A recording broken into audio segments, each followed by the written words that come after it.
big up, big up, big up, my friends and family out there, Reds family. We are back for another episode of Liberal 12th Man.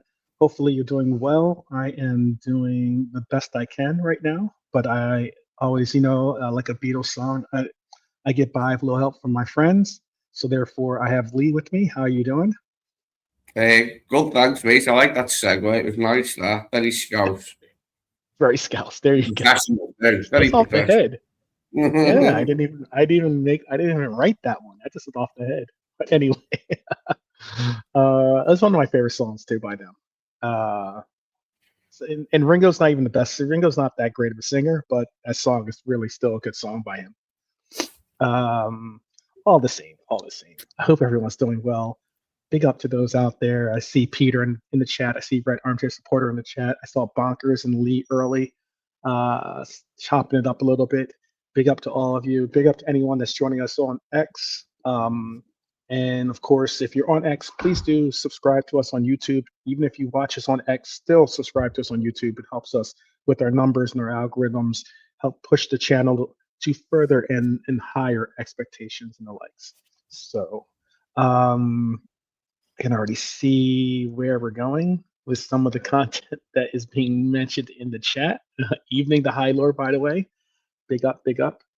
But I wanted to start off with the end of an era, basically. It is a really tough situation that we're going through with a lot of the things that we're seeing this club go and have to handle. This one definitely feels different with the announcement that Mohamed Salah is going to be leaving the team, because today isn't just another headline. It's not even like a rumor cycle. It's like just another kind of gut punch for this season, with how we've had this news continue to circulate and now get to the point where we thought something was going to happen in December, but now here we are in March, and what seemed like we thought maybe it gotten better, maybe it getting patched over, and now here we are with the announcement that we're no longer. Mohamed Salah has made that decision to leave Liverpool Football Club, and it really doesn't sit well with a lot of people. We will talk about why that happened in a segment to come in this episode, but if you let that sit in for a second, this isn't a debate. I'm not looking for speculation or media noise or anything like that. I'm just saying it is the decision that we have to all face. What makes this even more powerful is not just that he's leaving, but why. And that's a really tough question sometimes to break down. Why is he leaving? It's crazy. Go on, sorry. No, sorry, no. I was going to say. I was going to ask you. I was just going to ask you, what was your feelings when you heard the news break? Well, I was adamant that we had to give him a big new contract last season. Like when we did at the end of the season, because of the season he had, and then this season it's been really bad for him. But it's a reflection of the team. I've been saying this all season, like that. It's just a Gakpo as well, like on the other side. Probably the two positions that have been most exposed on the pitch this season have been the two, wide left and wide right. There's just been no joy for either of them. A lot of that's come down to our poor performances and just not, getting them in the right moments. But they both had. They lost confidence. Obviously, you lose confidence when you're not scoring and assisting, and that's what happened. And we could see it coming, I think, couldn't we? And we've got nearly 10 years worth of memories of the guy, so it's all down on video. We won't be forgetting him or nothing. It's just time to move on, isn't it? Been a superb player for us, but they've all done their part. We'll be saying goodbye to Virgil probably this time next year as well, or getting ready to. No, I'll tell you what might be happening. You never know. I mean, there hasn't been an absolute, there hasn't been a definitive word as to if it's going to happen or not. But I mean, we could be saying goodbye to Robbo, for instance. Another Liverpool great. He'd like to stay, of course. The following summer, I believe, probably Virgil or Ali would be the last link to the Champions League side. Wouldn't the Champions League winning side then? If Robbo and Mo leave this summer, And Ali might leave next summer along with Virgil, mightn't he? He signed a 1-year thingy, and Virgil might sign a 1-year thingy if we think he's up to it, that and his legs are okay. Because God knows the man's got the World Summer after playing all through the season because we've had nobody else. He's going to play the World Cup. I just hope we've got enough choice next season to be able to rest him occasionally. You play him in all the big games. You want Virgil in the big games, but when we can rest him next season, like, I hope we've got enough options to be able to do that and get the best out of him in his final season. Yeah. There was something that I want to share. I don't have the graphic, and it was interesting because I'll just have to go off the top of my head with it. But let me see if I can find the graphic. Excuse me. Let me give one more look in this. It's what is interesting though is like, when you look at it, we need to be very clear. I mean, there are reports circulating, particularly from sources around close to Egypt, like the Egyptian camp, that the relationship between Mohamed Salah and Arne Slot had completely broken down. We're talking about a relationship that reportedly went from the best to the worst of his career. I don't really think that's normal. It's not really football disagreements. That's a fracture in communication. That is something of a betrayal of trust. And where it gets uncomfortable is that because Salah feels like he was being pushed out. He said it. He said, someone here does not want me here. You know, the dressing room largely supported him. If he felt like he had to prove himself again, and this isn't just a player leaving. This is a failure in alignment in a sense. And when I think about the thing when it comes to this particular is that we're not here to tear it down. We're not here to honor it because no matter how it ends, Mohamed Salah is one of the greatest players to ever wear this badge. Yeah. That's full stop. Yeah, there's nothing wrong in criticising him when he's been ineffectual, and I have this season. But at the same time as saying that, there are reasons for it. Do you know what I mean? And I was adamant about him getting this new contract to be here this season. Yeah, absolutely. A lot of people were. I was like, we better bloody hard. Look what he's done this season. And then this season, total difference. But it's because the season's been a total difference. The man's hardly had a chance to. Right? I mean, he has been marked out of games by so many left backs, but so's Cozy. And like I said, they're probably the two positions on the pitch that have been the midfields as well has been noticeable where we've just been poor. Do you know what I mean? And they've suffered this season, the two wide players. Yeah. This is a point I can't find this. It was a crazy statistic or graphic that I saw that was really, really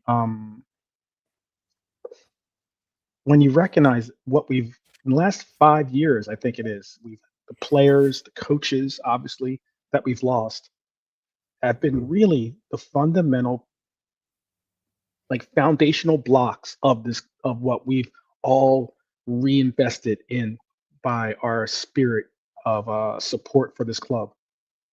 And it's weird to see those pieces leaving, It's weird it's going to happen. I'm not saying that they're going to be, we all know no player is going to play for Liverpool forever, but that doesn't make it any easier to see the players go the way that they have. And for some of the players to leave the way they have has been incredibly emotional for a lot of us. I would go as far as to say incredibly emotional for us. I'm still looking for this graphic. I believe I have it on my phone. I'll give it one more look. But that thing, wasn't it, Lee, with kids about Mo getting played a bit narrower in his last game, and it was better for him, and then he gets that injury, doesn't he? And we don't have him for the last game. Yeah, because it looked like Arne had gone with the idea of playing him that bit narrower to get him closer to the goal. The injury put the mockers on that. Whether we were going to see it again then in the Here it is. The last game. So if you look at it, 2022, Sadio Mane leaves. 2023, Bobby leaves. 2024, Jurgen Klopp leaves. 2025, obviously Trent leaves, and also we have the horrific passing of Diego Jota. And then 2026, we now have Mohamed Salah leaving. It is realistically, if you listen and just take a brief moment to listen to that,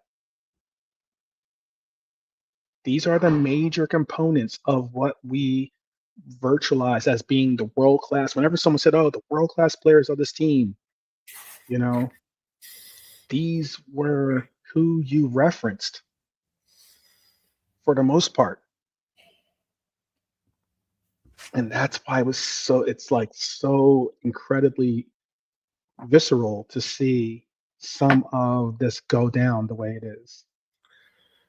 Yeah, there were still shades of the Jurgen style of play last season, which allowed Mo to have a great season and Cody to have a better season than this. But the adaptation to a slower paced game with Vert, like direct, we got Vert and I was with him directing operations. It hasn't worked out for the two wide men. And we need new blood, don't we? I really like the idea of Gerrard on the cheap. If we could afford Diamandi, affording Diamandi and Elise is a lot, considering that we need to buy a DM and some centre backs as well. So, at least two. But like Gerrard, I believe, would be available for around 35 million from Saudi. And I thought he was a cracking little forward when he was at Villa. And no wonder the Saudis came in for him, because he was doing well. And I wonder what he could do alongside the players that we've got. I think he can play either side as well, Diaby. I do like him. He's a cracking little forward. Yeah. It'll be interesting to see if that's going to be the player that we go for. I have a actual segment on a Salah special segment that's just going to deal with just everything Salah, giving proper praises, and also thinking about how we got to here, and also breaking down where we go from here. A lot of different things are out there as to what players are going to be the ones that we go for. But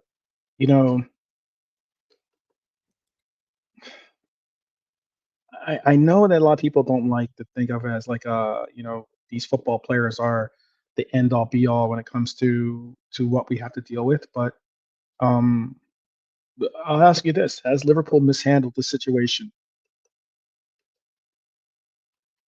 or is this just the natural end of a cycle, in essence? With Mo, yeah, I think we've handled it well. And it should be like a nice, tidy exit then, if that's what it is, that like he can leave for nothing. It's not going to be haggling or anything, and he can go wherever he bloody pleases if there's no fee. He can go anywhere he wants, like, that he pleases. And that might be staying in Europe, I don't know. Could be going to Saudi, could be going somewhere else, who knows. Or could want to go straight back to Egypt, you know what I mean, and get into the game there while he's still got legs, you know what I mean. Who knows what he wants. But it should be a much more amicable thing than if we're haggling over a fee with somebody. It makes it that bit easier. And yeah, I mean, we paid buttons for him for what we got. Ditto with Sadio and Firmino, we paid buttons for them three. Relatively speaking. So yeah, after all these years, no problem if he goes on a free. I mean, it would have been nice to have got some money, but it does. It erases that bit of faffing around at the end, doesn't it? How much money we want and that, and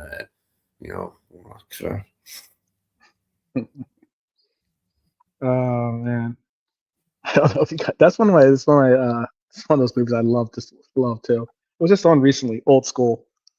Hank the Tank. We're all going streaking. And he's the only one that goes streaking. They're talking about that in the chat. That's the only reason I brought it up. But watch just something that makes you laugh, yeah. Let's see. The Trent no fee is different because he was okay. I'm not going to repeat that, but I get what you're going with. There's a difference. There was the Trent Alexander Arnold situation was different. I know I've heard some rivals try to you know construe them as being as if this leaving on a free is the same that Trent Alexander Arnold went through, and it's not. Trent Alexander Arnold was Trent Alexander Arnold played out his contract to the very end. There's reports that he might have even misled Liverpool and he might have, played us along. Um, and there were very, very, very concerted efforts to get him to sign. I've heard people say, oh, this is all on, FSG. They should have signed him. They should have signed him. Da, da, da, da, da. It's a difficult call. I understand that FSG could have went about proceeding different, maybe even going about it differently with Trent. But then again, if they had, then they would have. Then their second year of his contract, you would have had to have made a decision on where you could move him to. And considering that Trent had only one team in mind that he wanted to go to, it made making that move incredibly difficult. And that's why sometimes when you deal with these conversations, it's difficult to branch into having people recognize and realize what the business end of all these things really occur. This isn't like a video game where you just hit A and the deal goes through, done, and the guy moves on, and that's it.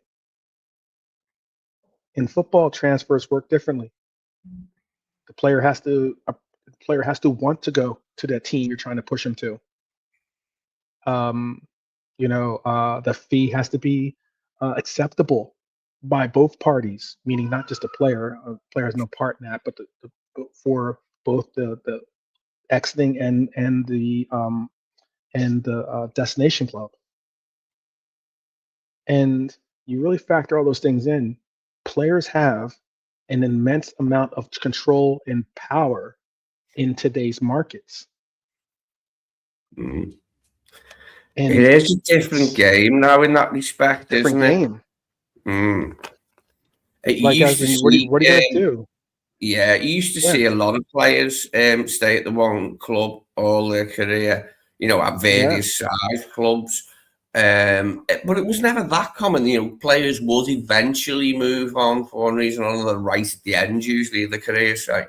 But nowadays, it's just not as much of a thing. Loyalty, and especially with the money that's available now, the contracts. I mean, that was it. One of the carrots of playing for Madrid. It's not just like the fee, whatever it was to sign it on fee, and the wages you get. It's just the name and what it'll do for him as a figure after he's stopped playing. If he wants to go down the media route, it gives him more gravitas, like having played for Real Madrid. If he wants to go down the media route, say. Helps if you speak Spanish too, Yeah. I'm sure he speaks adequate Spanish by now, because he seems quite a smart chap. Plays chess, which is something I can't do.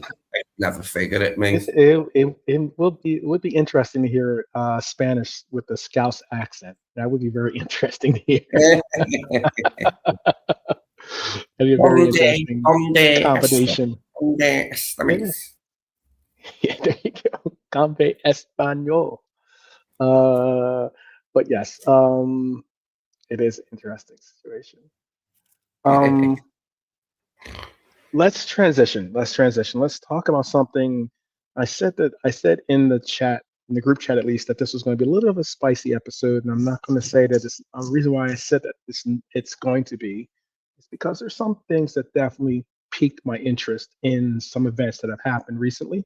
One of them is this event that I'm going to bring up right now, and that is PSG simply do not play by the same rules. Just another nation state owned club playing by different rules. Whether it's the Premier League, whether it's League, it doesn't matter.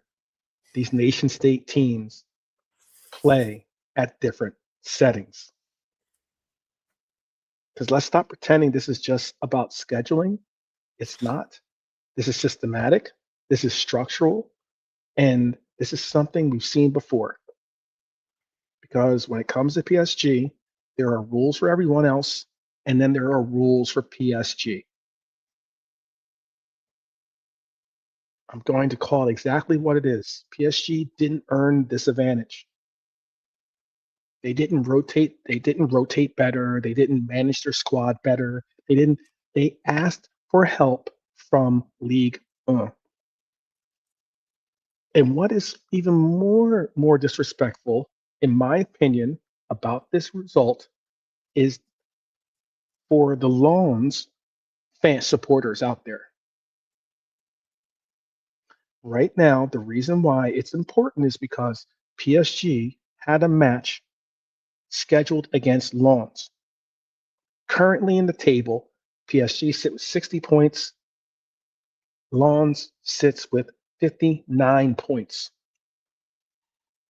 That game would have mattered immensely. It could be the determinant of who wins the league.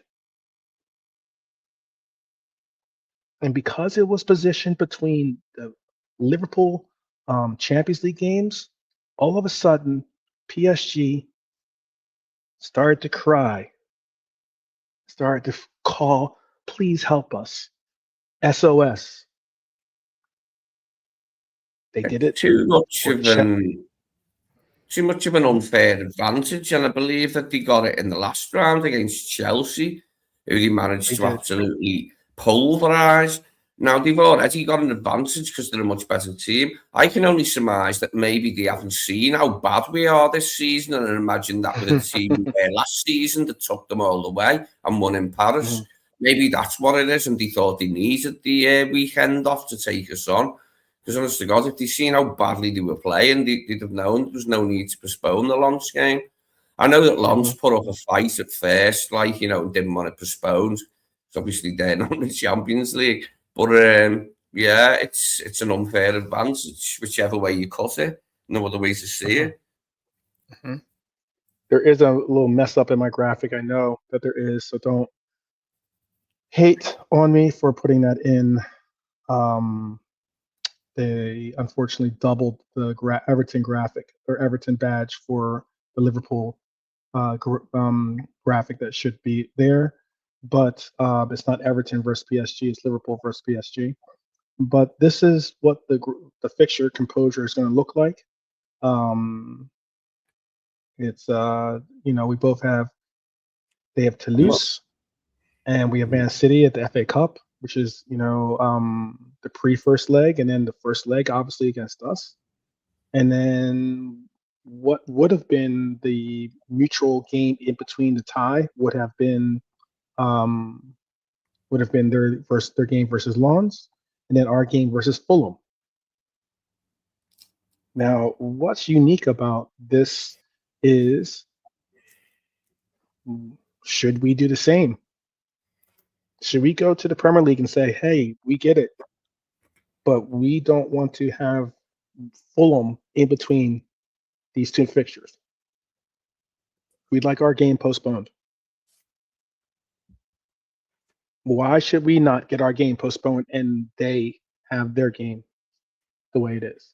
Yeah, the FA would never dream of doing it. It's not something they do, help our club. Apart from that one time when they let Man United go to the World Club thing in South America and not take the FA Cup seriously that season, that caused a big stink. And it devalued the FA Cup because that had never been done before. I can't remember what happened. They either didn't play or they just played kids or something, and it was a farce. But yeah, the FA never help you unless you're Man United in the World Club all them years ago. Pretty much. Again, it shows that it's certain clubs tend to get the benefit of the doubt when it comes to when it comes to actually allowing for teams to get beneficial treatment. Oh, mate, the FA are the lost cause. They're a bunch of dithering dimwits. Like, they're just like so dysfunctional at times. Like, it's comical. They really are. And, you know, considering the fit they had when FIFA was formed, you know, saying you can't steal our name, we're the FA. And, like, for them to be such a rubbish FA as well, even though they're the original one, like, is shameful. Shameful. It's shameful. It is. I think it's very shameful because, like, let me tell you this. Don't let anyone tell you that Fulham game doesn't matter. It matters massively. Fulham's a team that beat us, I believe, earlier in the season. They beat us at Fulham, right? Sure did. We've had problems with those late, no mistake. And I think we lost there last season as well, even though we won the league. I think it was after we won the league, we lost there. And we drew at home when Robbo got sent off. What I will say about the home game last season is if it would have went on 5 minutes later, even though we had 10 men, we probably would have won because we battered them at the end. With 10 yeah. men. I remember that game. At the end, they hanging on by their fingernails at the end. But that's Robbo the game. Yeah. Robbo got sent off. Anthony Robinson had a fantastic game in that game. I remember the U.S. men's national team player. He had like two. He was burning us down that wing and had 2 assists, I believe, in that game. But why I'm saying it does matter though is that Fulham is a good team. They play us well, and we're fighting for our Champions League lives right now. And for it to be not an option is horrible. Yeah, go ahead. It's not disrespect. Our FA is that bad. The holy sacred FA who had a hissy fit and didn't attend the first 2 World Cups because FIFA had stole their name. You know, use the FA bit. They're the worst thing ever. They're the most rubbish, cretinous, dysfunctional FA anywhere on the planet, probably apart from Italy. There you go. I see the chat is giving a thumbs up for this comment by Hylor. Massively giving thumbs up for this comment. I do remember how Klopp struggled fighting for a lot of different rules and a lot of different respect for players' well-beings. Like trying to protect against players being overused and stressed out. The amount of we get that there's games that you want to see the big name clubs involved in because that puts obviously eyes, fannies in the seats and puts eyeballs on the screens. But at the real same time, we also know that these players are getting really rinsed out over a lot of these games. Really rinsed out. It was a recurring theme with Jurgen, wasn't it, to say how much the players were overused and overplaying. It got it out when the Nations League started. I'm sure he would have said something if he'd been here when the Champions League was enlarged. He said, when did the players get their rest? And it's something he said innumerable times, and he was right. I mean, he was the chief, drumbeater behind the 5 subs thing, wasn't he? Insisting the 5 subs would be good for the league, and he fought it, and then eventually done it. Do you know what I mean? There are people that were fighting very, very tooth and nail to not have it happen, despite the fact that most of Europe had already gone to that extent of including 5 subs to help with COVID, to help with or pandemic issues, and to help with different things that were involved with, the constraints that football and all these matches was putting on, all the stress of all the wear and tear from traveling and the likes was putting on the league or on these players, and Jurgen Klopp was well appreciated by a lot of players for that. He put himself in the firing line instead of players having, because players were asked these questions time and time again. I think I've only heard Virgil van Dijk and maybe Robbo speak openly about it, but I mean, they were being put on the firing line for this too. And he said that, he's going to speak for them because he knows that it's better for him to take the flack from, the league and everything else rather than his players to. he was always a champion for them. That's what I appreciate for Jurgen Klopp. One of the features I appreciate from him.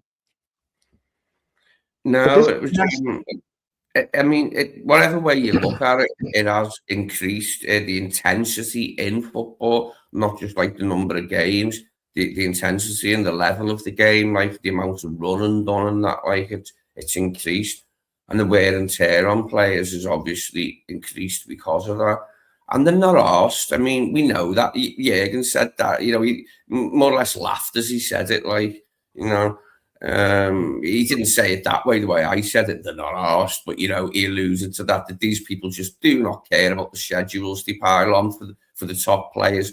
And they're the ones that get the most of it, the top players who play the most games, who play all the bloody time, and all the internationals, they're the ones who feel it the most. I'll ask you this, though. I mean, with it all being said and done, do you rotate? For Liverpool's sense, at least, do you rotate and risk dropping points? Hypothetically, if we're going, let's say we get a 0-0 draw in Paris, because the first leg is going to be in PSG. Let's say we get a 0-0 draw. Do you rotate? For that Fulham game? Do you? I mean, we saw what we did when it came to Southampton. We rotated. We did rotate somewhat, at least. Not as much as some people would have liked, especially against the bottom of the league team in Southampton. But this team in Fulham is a different story. We've had numerous issues against this team in Fulham. Every point counts in these last couple of fixtures that we have in the Premier League. Do you rotate and risk dropping points, or do you go full strength and risk failure or fatigue in Europe against PSG? I wouldn't rotate because I would fear that not playing full strength would endanger any chance we have of getting results in any game upcoming. There's going to be less chance for rotation, I think. But that doesn't mean that the team picks itself at the moment. Like, there are a few issues, like Gakpo starting over Rio for one. We don't know if Mo's going to be back. Hopefully he is for Manchester. We don't know what, yeah. Or maybe even maybe we have our forward back too as well, I mean, in terms of the defence, that more or less picks itself, unless you went for Joe instead of Ibu. But I mean, it's Frimpong, the only fit right back, Virgil and Kirk has. I mean, you could make a case for Robbo playing in Manchester, but I don't see why, really. Like, Kirk has done enough to cement himself as the number one now. That's not to say, like, I don't see him coming on in that game, because he's got to share the physical responsibility Kirk has until the end of the season. I was referring to Isak maybe being back by that time. Maybe he gets. That'd be nice. That'd be nice. Just as a 10-minute sub option, as a presence on the sub option. Yeah, exactly. I think that where this crosses as being unfair into disrespect is, again, the RC Loans didn't stay quiet. They came out and said, essentially, what about the integrity of the competition of the race for League 1? It basically says, this is just my opinion too. I agree with RC Lons in this sense. It says that Champions League football is more important than the league. In France, Champions League football is more important than the league, even though League 1 does not benefit at all from Paris doing well or not doing well in Champions League. It's not like other teams in France are all of a sudden going to be like, okay, great, Paris moves on, and we get a benefit of we get this a portion of the spoils. It makes me say, what about the integrity of League 1? How a league can prioritize one club's European ambitions over the domestic competition itself is bonkers to me. No offense. I know bonkers might be a part of the league, part of our chat. No pun intended. But it is bonkers to hear that.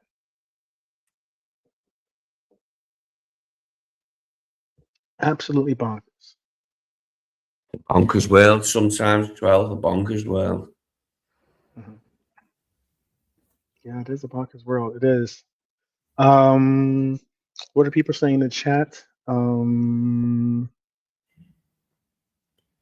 team, Hyler saying our teams seem to be fatigued at pretty much every game this season. When you look at how our team are outrun by players or by other every single match.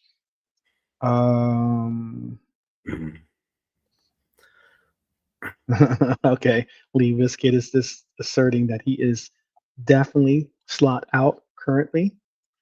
Hyler is telling how much they'd outrun us. Peter saying PSG bought the league a long time ago.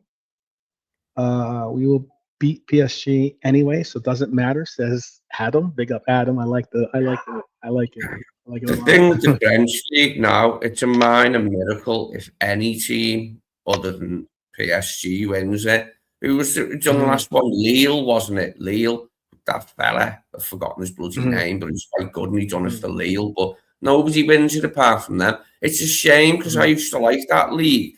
Once we got Houllier and we have French players and a lot of Frenchness about, I got into their league, and it was really good at that time. Dead competitive, loads of good teams. It could have been one of many who won the league years ago, but now it's ruined with all the money. I mean, Lille won it most recently, like you said. I mean, but that was like 5 years ago. Yeah, no, before that it was Monaco. Before that it was Montpellier, and then I think Lille did it a second time too. I can't think of anyone else winning in the last 15-20 years. Yeah, Monaco have always been strong in my sort of football watching lifetime. But Marseille and Lyon used to be good. Bordeaux used to be good. Even Lens themselves used to be quite good sometimes. They had some teams. But now they all just play second fiddle to PSG. I mean, but you've got to say City have made it a bit like that recently. Winning all the titles here, and again, it's the same thing as City. As Paris, the money come in. I'm not accusing Nasser Al Khelaifi of doing anything dodgy at Paris, but we know where Sheikh Mansour has been at City, so I wouldn't be surprised. There you go. Yeah. I'll ask you the simple question again before we switch gears here. Should the Premier League do the same? Should the Premier League do the same as the French League and say, you know what? If you're going to protect your team by giving them more of leeway or give them more time to rest their players and to properly rotate, then we're going to do the same for our team. Well, if Arnie were to advocate for it, to the FA, I would certainly back him. I don't think he would do it, but it would make it fair. The only thing is, we'd still have to play that Fulham game, but we more than likely be out of both the cups. Paris will more than likely knock us out, as will City, sorry to say, in the FA Cup. So we'll have, we'll have time to play a game in hand, where we to have one. You know what I mean? Because we'll probably only be easier left. Yeah. In a few weeks' time, we'll probably only have league games left with the best will in the world. We got JK in the house. Big up, JK. How are you? I'm all good, bro. How you doing? Hi, Lee. Okay. Just chopping it up about PSG, this nation-state-owned club. Utilizing its stranglehold or its power influence utilizing its tentacles to get a stranglehold. This thing has tentacles. It's an It is entity octopus level. like It is Cthulhu, the H.P. Lovecraft horrible creature with about 1 million tentacles. It's like that. It is octagon style. I see it like this as well, where France are. If any of our teams win the Champions League, is going to boost our football marketing wise, and so they're trying to look after the teams that are going for the Champions League. It's going to be either PSG, is Monaco being involved, Marseille and stuff. So they're not regular winners of the Champions League, bro. It was the first PSG won it last year. Winners come from Spain or England majority of the time. And I don't know. Yeah, if it was United, I wouldn't want them to have a rest. You know what I mean? So more likely is going to be us involved in that situation. So yeah, for me, I'm looking at now. Yeah, I was going to say, if anything, look at it from a Lens perspective. RC Lens is second in the league right now, 1 point out of first place. Yeah. Do you think that they care that this team has to play in Champions League? If anything, they're looking at it as this is an advantage for us. This is our opportunity to force them to have to play either a strong lineup or a rotated lineup, and this is an opportunity for us to make a real move in the table. And Ligue 1 has said, nah. Yeah, I think if the teams involved in that game are top two, they should play that game. You know what I mean? It's just a bit weird. Look, it's like us not playing City before we play PSG. So look at that break they would have after coming back from the international break. They'll have a few days rest, get together, a cup of tea and that, and chill and get ready for the game. Where us, we've got a big game Saturday morning, Saturday early afternoon, 12:45 or something like that. Or is it 12:30? 12:45. Like anyway. Yeah, 12:45. So I would have preferred a Liverpool match at Anfield. That game in the FA Cup. So it's a big game away to City, and it's going to be a draining game, bro. You've seen with Arne Slot with the teams he's picked in that competition, he's going serious with this one, and more serious than he's gone in the league anyway with the FA Cup. Yeah. Hence why I think we might see a strong team. Maybe we see a strong team in that FA Cup game to get us that team ready for the next game. You know, hi Julie was good, Red Armchair, Helio, Scouse Adam. Pretty cool guys. It could work in our favour, as Adam's saying there at the bottom of the comments. It could work in our favour in that we're more ready for it because we played and they're a little bit cold and it takes them half an hour to warm up, which would be lovely if it took them half an hour to warm up in Paris. It was half an hour to mount some sort of game, you know what I mean? And position to defend or whatever, because it's going to be tough. That saw what they did to Chelsea, mate. They absolutely ripped Chelsea apart. Yeah, Chelsea were in it a little bit at times and scored and that, but they ripped them apart really at the back. And the way we've been defending, mate, I feel like, and that, can we shield Virgil and Ibu from? I mean, Ibu will have his work cut out. He'll be wanting to play well, obviously, against Paris, but he's going to bloody have to, mate. Him and Virgil are going to have flawless games. So with a lot of the other players for us to get a result, we're going to have to play so well to get a result for Paris. And I think when you're looking at our defensive side of the game, we're either good or bad. Simple as.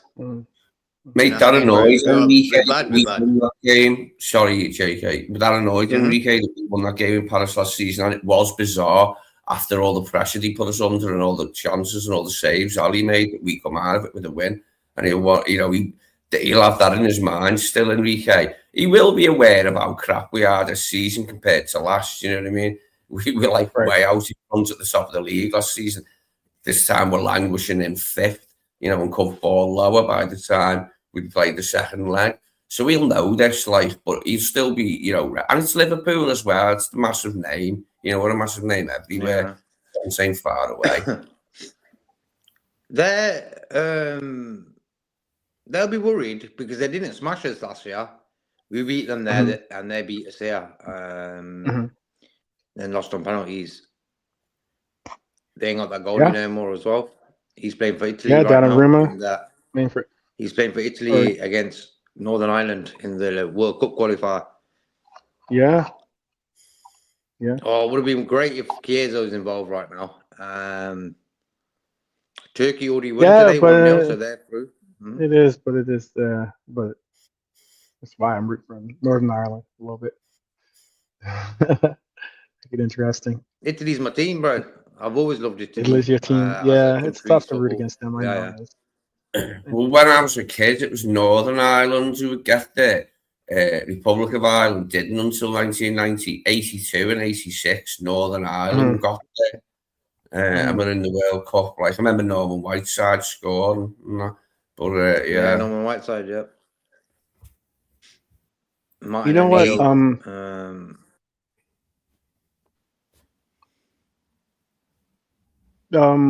I did Red Armchair.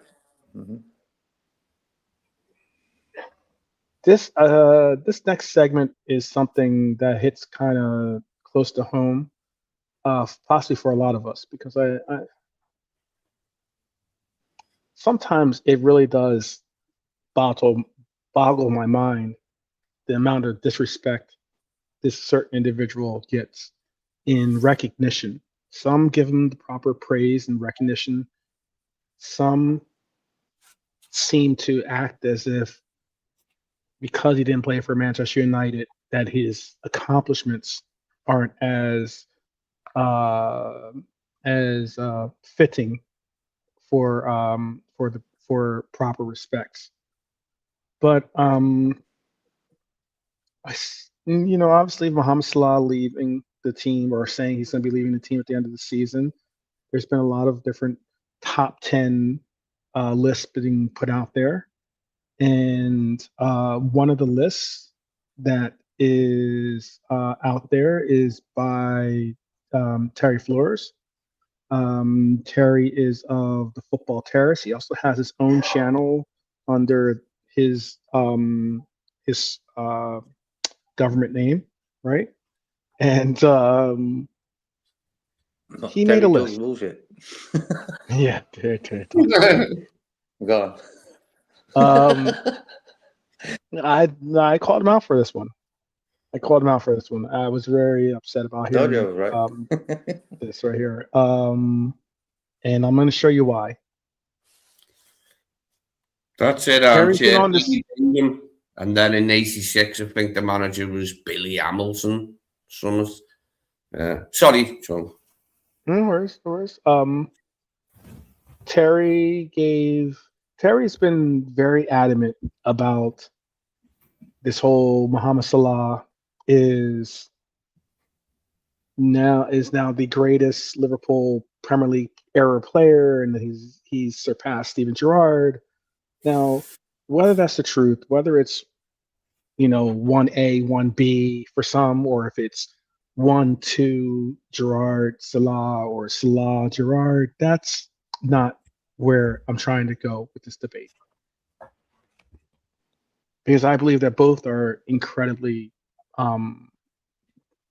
immense players when it comes to the Premier League CV that they've created for themselves. But what was unique about this is that I wanted to revisit this list because I don't think people understand how offensive this type of football logic was, to me at least. And this is the list that he gave. He put Ryan Giggs as the greatest of all time. Now, that's not where I'm going with the issue. If Ryan Giggs is yours, fantastic. He put Henry as 2, Rooney as 3, Cantona 4, Ronaldo 5. So basically, Scholes 6. So basically, this is a call news, fella. I know what you mean from the Football Terrace, yeah. Yeah. Okay. Right. He then put KDB Salah's number 8. Frank Lampard is number 9. And Alan Shearer is 10. He has in his top 5 4 Red Devils. There you go. Now, why I got angry with this and why I was said that this is an abominable list. This is an abhorrent list. I'm trying to think of all the words I used in my tweet back to him. He didn't respond. And it's not surprising. You know, I'm an American, so you know, sometimes I don't get the proper engagement from others, content creators. You know, despite me having at times more connection to the game than they have themselves. But why it was insulting this list is I don't see a number 8, a certain number 8 that we all love on this list. You have KDB, you have Paul Scholes, and you have Frank Lampard on this list. But for some reason, somehow, Steven Gerrard does not make this list. I guess he'll argue that Mohamed Salah is the reason why he doesn't make this list any longer. That was the first thing I know. No, Gerrard. But you can see he's made, you know, obviously he's a Man United fan, isn't he, that bloke, yeah? Terry Fruers. Yeah, I reckon he'll use the argument. He's not. I mean, he's got a lot of United players in it, and he but he has got plenty. He's got probably half United and half like others, and he 1, 2, 3, 5 United players. And 5 the best player. He ain't even put Roy Keane in there. Like for me, I'm putting Roy Keane in before I'm putting anyone else in.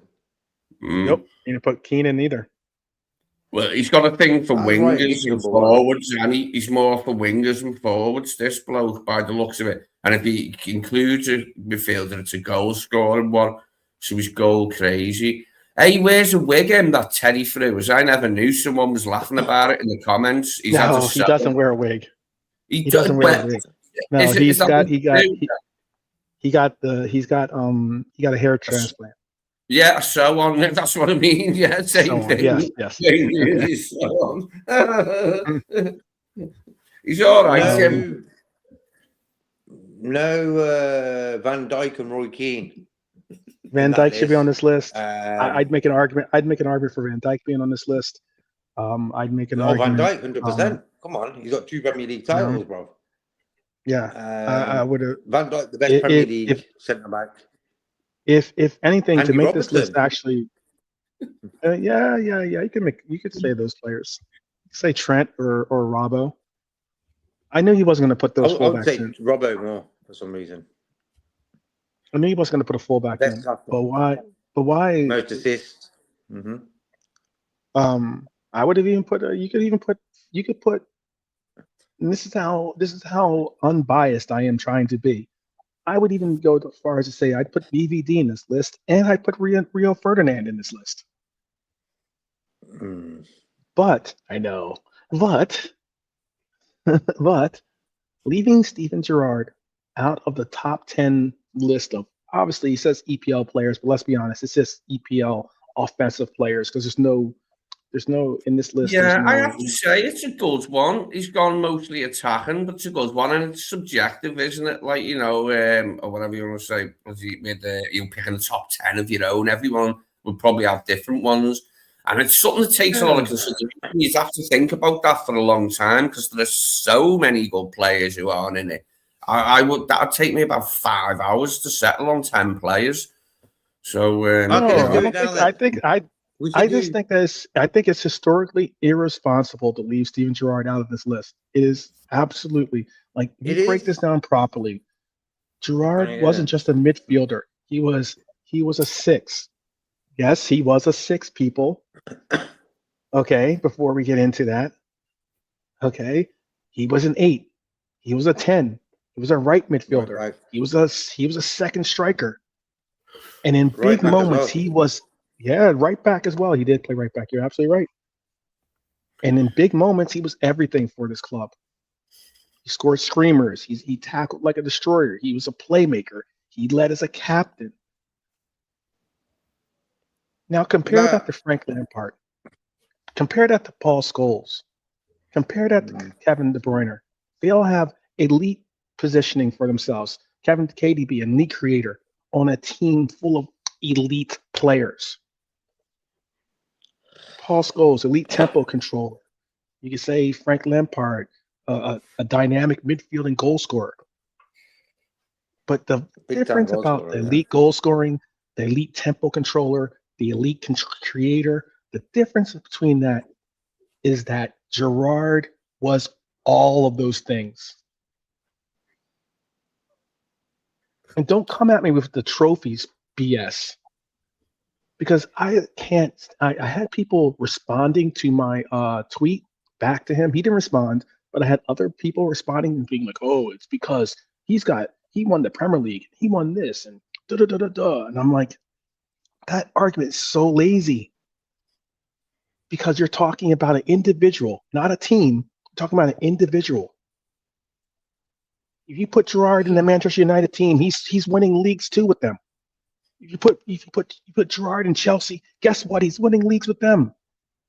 And if you put a Gerrard in Manchester City, it is lights out.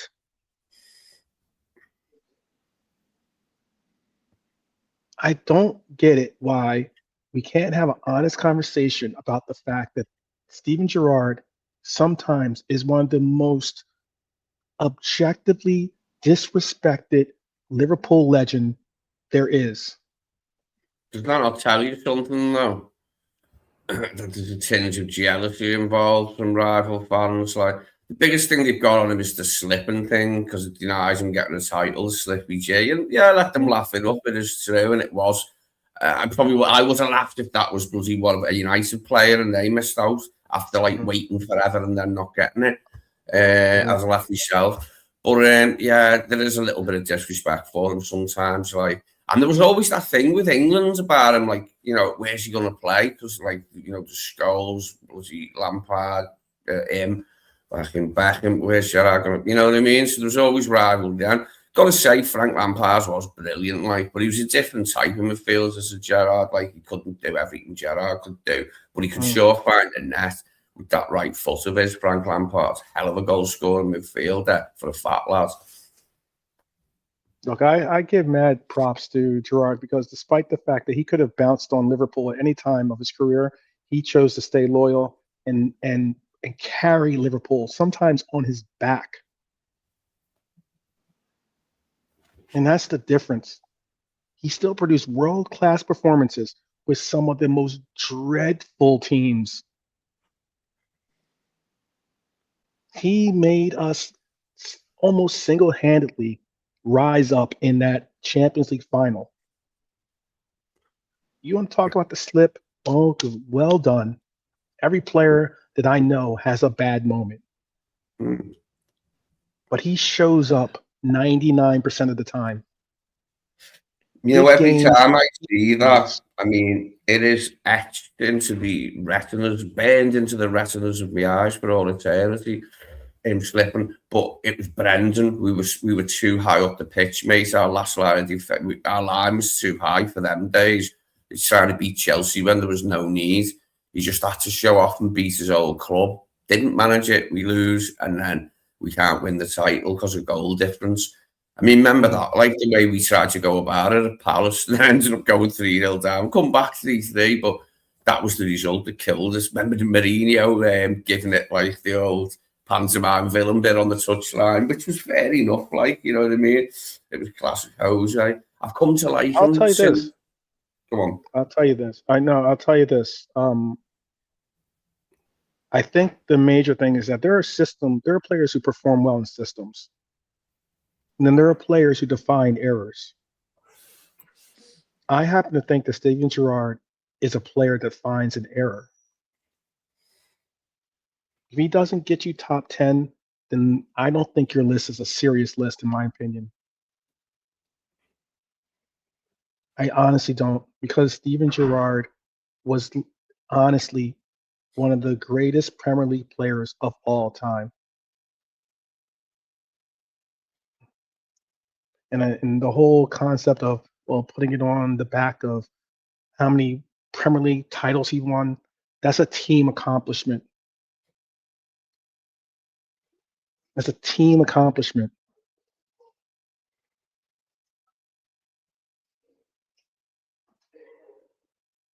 I don't know. I got kind of obviously a little pet peeved over this one, because I do think that Steven Gerrard was one of the most complete midfielders I've ever seen in my lifetime. The bit that cemented him as the legend was like the dross he had to play with when Rafa left, what he stayed here through when Rafa left, like, you know, Hodgson, then Kerry, then Rodgers. I mean, and that was the best bit of it for him, nearly winning the league under Rodgers. The rest of it was just suffering for the man, wasn't it? He was trying to, like, carry us. And what I liked was when he got older, he started doing those sly free kicks, you know, at the side of the wall, low and on the floor at the side of the wall. He started doing more of them as he got older. But he still had the power in his boots. Remember the hat-trick against Napoli in Europe? It was in, like, the Europa League, something like under Rodgers. But that was a good one because Napoli were winning, weren't they? And then he scored a hat-trick. Yeah. You wanted to? I know. I'm not going to give my 10, but I didn't construct the 10. I just pissed off that Gerrard wasn't in this 10, but it's not my 10. It's his opinion, obviously, and he's welcome to it. But you wanted to give a top 10, JK. You had a top 10 that you wanted to give. Your own top 10, the JK top 10 EPL players of all time. Oh, maybe not. Well, he must have really liked Ryan Giggs to make him the best Premier League player of all time. I'm assuming that any sports star support Man United, Giggs was like at his best, and that's where it comes from. Because it's a strange choice for me. I'd have picked other United players ahead of Giggs, like. But that's what I was gonna say, like, for you, and you can tell us in the chat if you disagree, but is Ryan Giggs the greatest player of all time for the Premier League? Is that when you think of like the greatest player of all time, do you say Ryan Giggs? No. He's a very good player, but like he wasn't exceptional player. Yeah, he wasn't for me the absolute elite like a Thierry Henry would be, or a Ronaldo. Do you know what I mean? But I really liked Cantona for all his tomfoolery and that. Like, he was good. I enjoyed Scholes. He was always a good watch, a great technician. They're all great players. Yeah, it's a good top 10. I'm glad Shearer's in there because I did like Shearer when he was a player. I really liked him. Do you know what I mean? I don't know that he's a pundit. Like, he can piss off, but I loved him as a player. Okay. I'm sorry. They all change weird. The true colours come out, bro, when they start commentating and be media involved. When they're players, they can get if they act like the way they've acted since they've retired and done commentary and done media work, bro, they would have got pelted at stadiums when they went to go and play there. Hence why you only see the true colours of players when they retire. Do you know what I love about Shearer? His celebration, just that one arm in the air. It was always the same thing every time, never any different. Like, occasionally he'd run a bit fast, like when he'd done his arm in the air, like, and that from the others. But usually he just jogged dead slow. It was a great celebration from Shearer. That shame we couldn't have had him, like. But Kenny got him, didn't he, at Blackburn, and then he wanted to go Newcastle, didn't he? I think if Ryan Giggs weren't such a prat, maybe we would agree a little bit more with that. You know what I mean? The guy's a joker, bro. Hence why I don't respect that. For me, it's the human first and the player. Yeah, there is no respect for him. So, mate, he's good looking, like millionaire Premier League footballer, and you know, the brotherly love thing. I mean, that's the mark of a cat, a rotter, a bounder. You know what I mean? That's just like terrible behaviour. Like, if I'm gonna go, should we do a quick top 10? Yeah, no, go ahead. You could do your JK. Do the JK top 10. We'll leave it to you. Oh, okay then. So I'll go This from 10. this is an exclusive. Top 10. Let me have a All look now. top 10. What is your You know what top I'm gonna 10 do? EPL? We'll do it in of all 5 time? minutes. I'll jot some names down quickly. Okay. And then we'll All do it right. in 5 minutes. We'll return to this. We'll return before we end this show. We'll get his answers for you. All right. Well then, but if we're gonna go there, let's do this then. There was some talk. There was some talk recently about Olise. Now, why it's relevant is because there is. Let me see. I think I have a graphic for it. I do. There was this right here. Bayern's Ulay Hoeneß had closed the door on Michael Olise joining Liverpool. He said, "Remember, Liverpool spent 500 million euros last summer and are having a very bad season, so we won't be contributing to them playing next year." He also went as far as to say some other interesting words as well about this.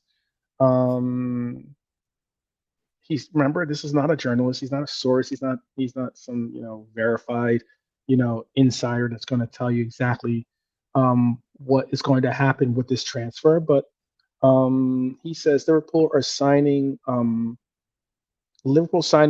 Olise is not going to happen at all. No chance. That's where we're at. He's one of the people who would usually hear us. He was expecting to say that. But it is probably going to be a big fee to remove him from Brian's to prize him from Brian's grasp. It's not. So this is what it's going to take.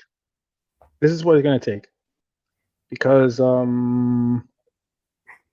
there's a lengthy Bayern. I think it's called the Bayern Space. Did a lengthy explanation as to why it is meaningful. I'm going to give you a synopsis of what he said. I could bring up the lengthy transcript of what he did say, which was very interesting. I read the entire transcript, and a lot of the points he brought up were solid points. This is just me going off, my memory of it. But what he said was, what is very interesting is that there's been now mentioning that there is a quote unquote, I guess you'd call it a secret release clause. Now, what I mean by secret release clause is this: it's not a release clause written in that it has a number associated with it. It's not like it's saying his release clause is 110 million, done and done. Okay. So Bayern Munich is going out into the public and saying there's no release clause, because technically there isn't a quote unquote release clause the way that most people see it or understand the word release clause. However, in his contract, there is wording that if a marketable number were to come up, they would be required to move him on if it's a team he wants to move to. Can I tell you? Go ahead. Sorry, mate. I'm sorry. Cut it. That was bad of me. Go on, carry on. No. Go ahead. What do you want to say? What puts me off a bit with the Olise deal is, can we afford to buy him plus a winger for the other side, a replacements for Gakpo, and buy centre backs and a midfielder? Can we afford all of that? Because it's quite an extensive shopping list, and if the people on the list are all expensive players, can we do it? I mean, it's not this season. We're not going to have the money to spend like last summer where we sold a load of players. I mean, if Mo's leaving on a free, I mean, we could get money for Gakpo if Bayern still want him, which they did before they bought Diaz. You never know there. But I mean, who else are we getting money for at the moment? We're not selling Gravenberch. I mean, would anyone come in and offer us big money for McAllister? I don't know. We're not going to get a load of money for Robbo. So we're going to have to stump up the cash, without selling players really, or very few this summer. I just think it's a big fee. Really, I would like him a lot. Like he would be my number one choice to replace Mo if we can bankroll the deal and still have money available for other transfers. Mm-hmm. Yeah. The whole self-sustaining model, I get it. It makes you say we have to buy to sell and this and that, and yada yada yada, and all different things. I don't know if hopefully this holds people's interest, because I know that I see that some of our conversation, maybe it was we had some Red Devils that were a part of the broadcast that have tuned out, but hopefully some of this information that I'm going to provide will hopefully get people more intrigued with what's going on, because basically I get the whole thing about, we're buy to sell, we're buy to sell, we're buy to sell. However, the money that we bring in through Champions League helps immensely. The money that we make from our shirt sales or our contract deals with like Adidas and the likes helps immensely. Those deals help balance the books. Mohamed Salah and his contract ballooned our wages immensely. Him coming off the wage book, the wage budget is massive, because now you can afford to bring in a player and you can afford to bring in a player and actually pay him. So for what we were paying, the $400,000 we were paying to Salah, we can now afford to pay Elise 200 some odd thousand, and maybe pay, I don't know, KK Kvaratskhelia, right? For instance, hypothetically, let's say we bring those two players, we could pay him 200,000. It is a major difference. Or even on Elise, let's say. And why it's a major difference is this: in the Bayern space conversation, why you have to recognize this as being more, there's more involved in it than some people are admitting, is that Bayern Munich is saying, we hope to convince Olise to stay with the club. We hope that he trusts in the model of Bayern Munich and da-da-da. He signed. Now, if you have a player that's signed to your club and he has a contract with your club, you're not saying you hope for anything. You don't care to say that, because you're saying that there has to be some way for him to have an out. If you're saying we hope to show him that Bayern Munich is worth staying at, we hope to show him that Bayern Munich is a program worthy of him building with. That's not what you say to a player that has a 4 or 5 year deal. So again, there is a lot more smoke to this claim that there is a release clause, and that release clause is supposedly it's been reported that release clause, and there's a term for it, and it's eluding me for some reason right now, but there's a term for it. It's not, I'm saying release clause, but it's technically the wording that is in the contract allows for them to say they don't have a release clause. But if a team made an offer 2.5 times what Bayern Munich paid for Elise, and Elise wants to make the move happen, guess what? Bayern Munich is obligated to make that move happen. This is where it gets a bit more tricky for Bayern if the player really wants to leave Bayern. Like he won't be desperate to leave Bayern. Nobody ever will be. It's such a good club. But if his head is turned by the idea of a return to the Premier League with a club he's already said he admires, then that could be different, and he could be in a position where he'd have to move him on. And they would be getting good money, like, you know what I mean? They'd be getting good bloody I money know. for. I know some of you are probably wondering what that number is. I want to say it's 45 million. That's kind of weird.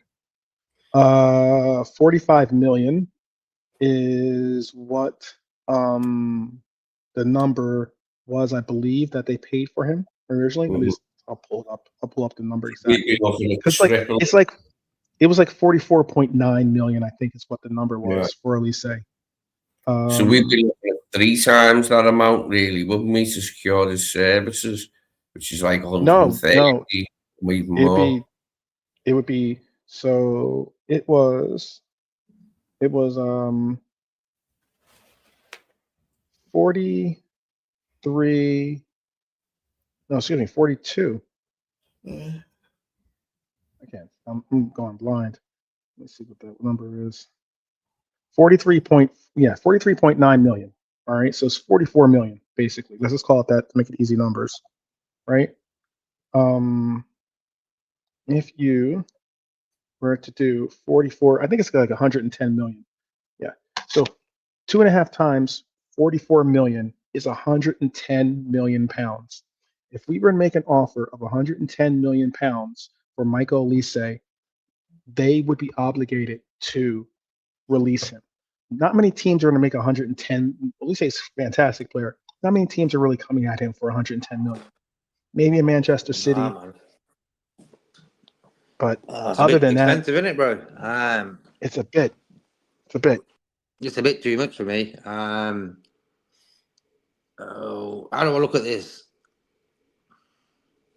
That means we're going to have like 300 million pound plus players on the pitch.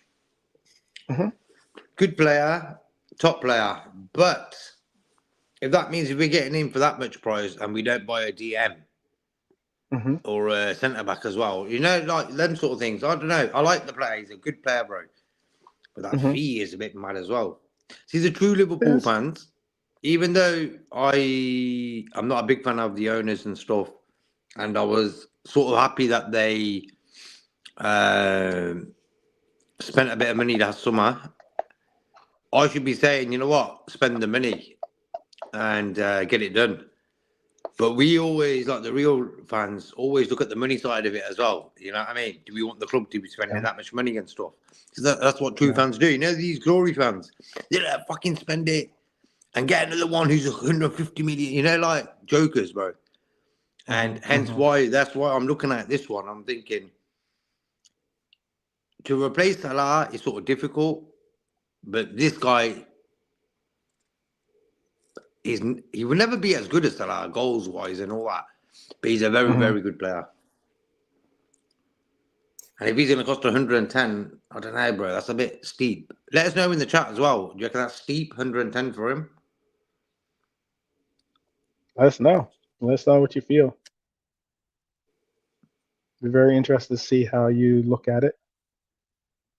What other options are there, really, 12? Well, there are other options. We'll go. I'm gonna have in the Salah special. I have a list of the top 5 options for us to replace Salah on the right wing, and then I believe I have 9 different options total. It's some honorable mentions that might get thrown in there too. So. Not me, you, and Lee. Yeah, there you go. Lee all day. Lee all day. There was some talk about which is very interesting. There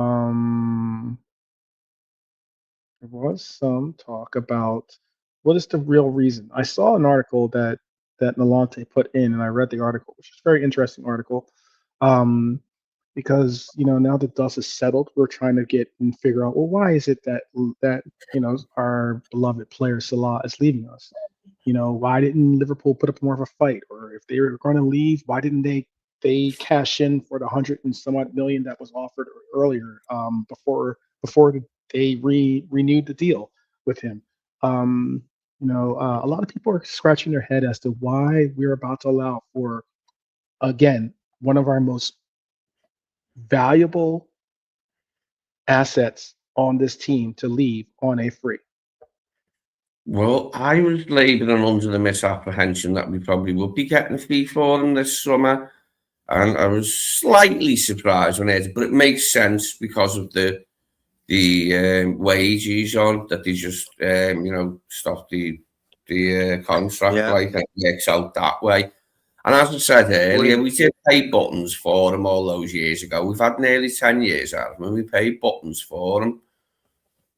23 million is a fee, bro. It is.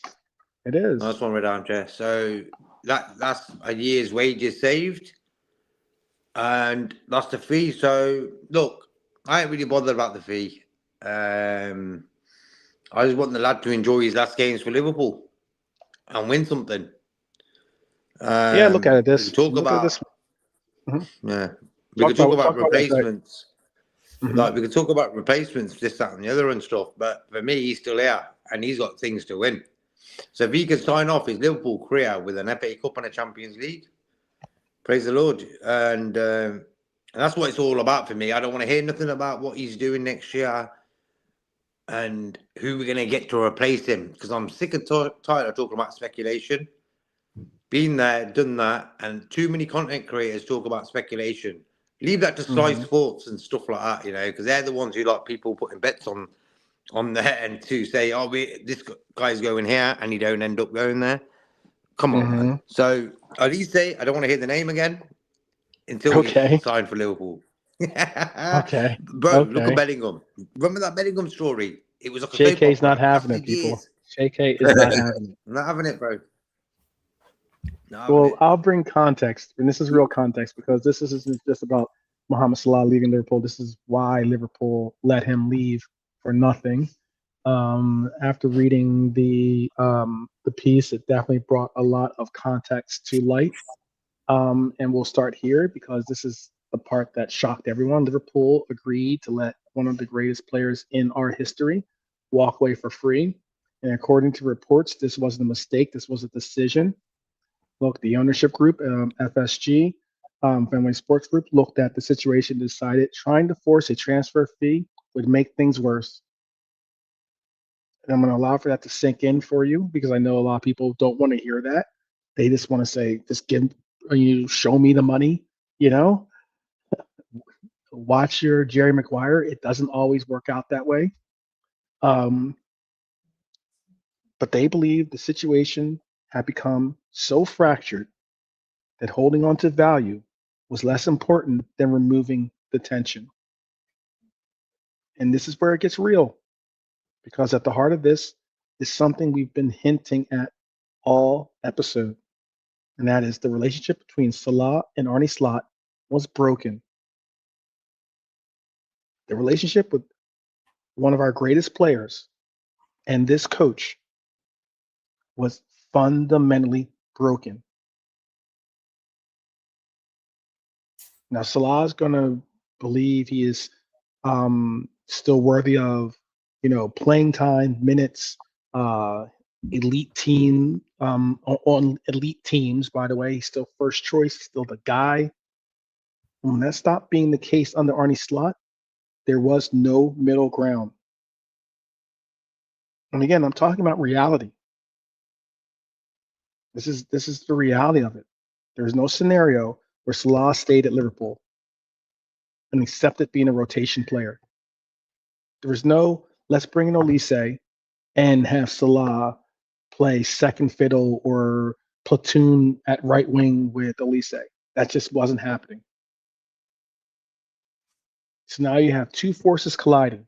A manager trying to evolve the team in his image, and a superstar refusing to step back and just fade away.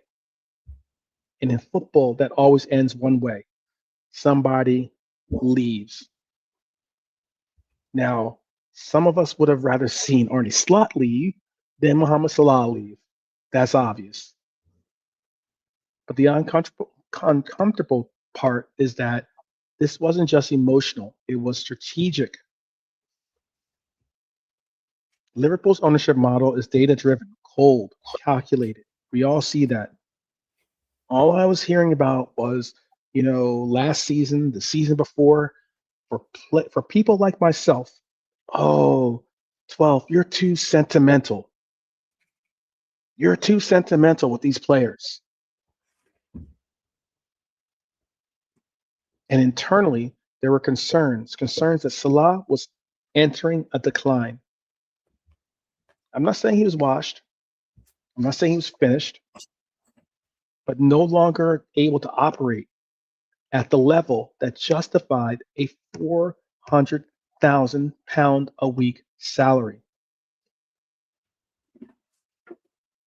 And when you combine that with a player who demands to start, you got a situation that's unsustainable.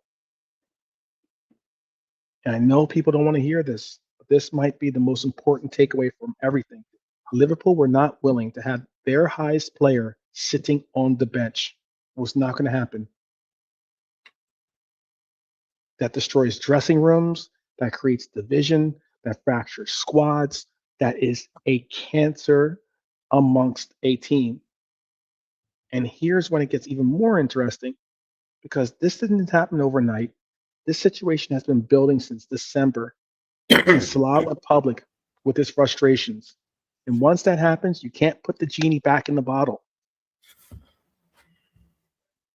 You mix in the fans, you mix in, the Salah's message, you mix in the fact that when Salah made his message, he didn't mention the club, he didn't mention Slot, he didn't mention ownership. It was directed entirely at us. That tells so much about what he had to say,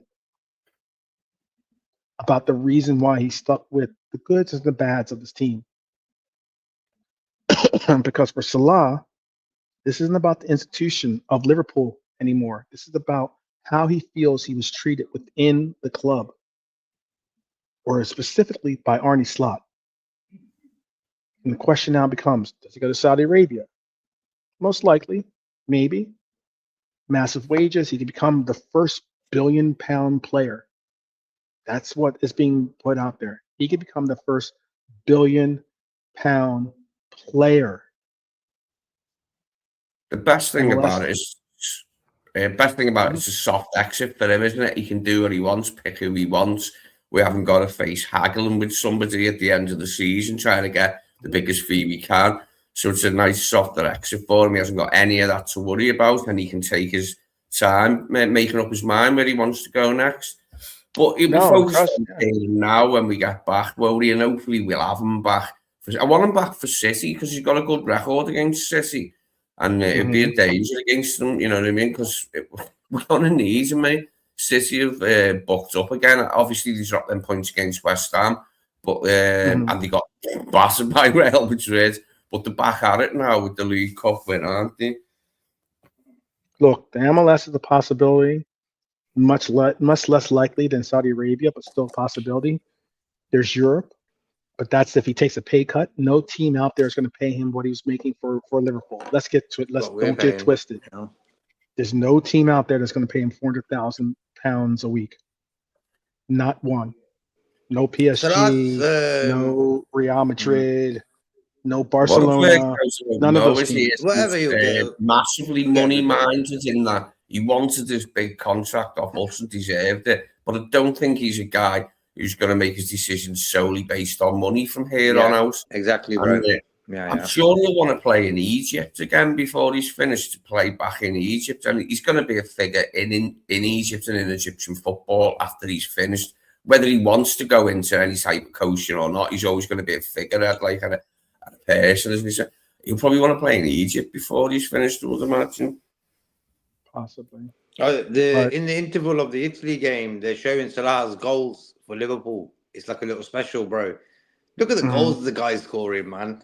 Like, come on, bro. No, I get that. No. Top goal. A massive player. Top goal. What a fantastic player. But look, this is my last little piece. I only have like 1 or 2 more little sound bites here. But if we learn anything that if we learn anything, this doesn't really sound like Salah speaking per se, because we were all certainly incredibly turned when we heard him come out in December and say what he had to say. Let's strip away the emotion, let's strip away the headlines. This wasn't just a player leaving. This was a power struggle that we watched in real time. This is a philosophical clash from a player not being utilized in the way that he wants to be utilized. This is the financial calculation by our team saying £400,000 for a bench player is not something you're going to see us take on. And this is a dressing room decision. Liverpool didn't lose Salah. They chose to move on from a player that unfortunately does not fit with the scheme of everything. And anything, if anything, unfortunately, it goes down to if Arne Slot wasn't going to play him the way that he wanted to play him, or the way that Salah was comfortable playing, it was going to create a headache. I'll ask JK this question. Should Salah have adapted his role at this stage of his career? Or is he right to have stood his ground and say, I'm an elite player. I deserve this, the whole, I've done this, I've done that. So you're going to respect my authority. Well, that's Cartman. That's Cartman, by the way, speaking. When I look at the way this manager has had beef with numerous players, Mm-hmm. I'm thinking, is it the manager or is it the players? And I'm thinking Klopp was here for 9 years. He had beef with Salah once on the touchline and with Sacco. So that's two people. Look at this guy, bro.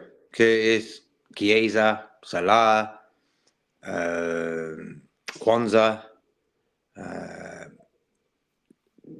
Come on. So for me, the club not backing Salah,